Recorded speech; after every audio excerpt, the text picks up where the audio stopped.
एमपीएससीच्या भरती प्रक्रियेत मोठी सुधारणा करण्यात आली आहे. अलीकडेच राज्य शासनाच्या विविध पदांवरील भरती प्रक्रिया सुटसुटीत, सक्षम आणि उमेदवारांच्या दृष्टीने सुलभ व्हावी याकरिता पदभरती प्रक्रियेत सुधारणा करण्यास मंत्रिमंडळ बैठकीत मान्यता देण्यात आली.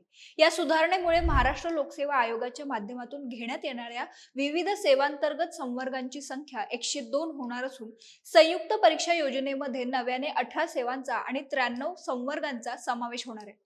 तसेच केंद्रीय लोकसेवा आयोगाच्या धर्तीवर राज्यात निपुण सेतू पोर्टल सुरू करण्यास मान्यता देण्यात आली आहे. शासनाचे प्रशासन अनेक संवर्गांमध्ये विभागलेले आहे. यातील 33 विभागांमध्ये सुमारे 110 आस्थापनांमध्ये 3600 हून अधिक संवर्ग आहेत. या संरचनेत सरळ सेवा भरती संदर्भात 1400 हून अधिक सेवा प्रवेश नियम आहेत.